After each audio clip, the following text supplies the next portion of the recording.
The U.S. supports the transfer of Leopard tanks to Ukraine.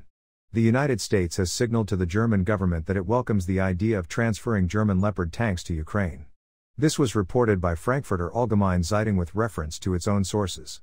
It is noted that the advisor to the U.S. President, Jake Sullivan, informed the advisor to the Chancellor of Germany, Jens Plättner, about his support for the idea of supplying Leopard to Ukraine back in October. One of the publication's sources reported that Sullivan said that the U.S. would support such a decision, but that it would have to be Germany's initiative. At the same time, Washington does not ask Berlin to make such supplies. Another source said that an advisor to the U.S. president told a colleague that it was good if Germany implemented the supply. FAZ noted that the German government did not deny information about Sullivan's signal to Plättner. The government's press secretary noted that they are in constant contact with allies, in particular the United States, regarding joint efforts to support Ukraine, but the details are confidential.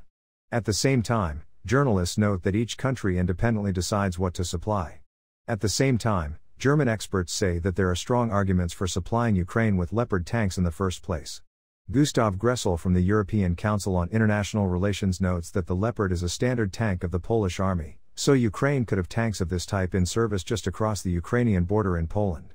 The publication states that Germany can provide 80 units of tanks in a short time from the stocks of the manufacturers Rheinmetall and Krauss-Maffei-Wegmann. Another 30 units are used in the combat training center of the Bundeswehr to depict enemy tanks. They can be replaced with old tanks from Ukrainian warehouses. During the meeting of the foreign ministers of the NATO member countries, the Minister of Foreign Affairs of Ukraine, Dmytro Kuleba, discussed with his partners the transfer of tanks to Ukraine. He said that he called on his partners to change the logic of providing aid to Ukraine, to do it not after bad news, but when it is possible to warn the actions of the Russian Federation and fight back.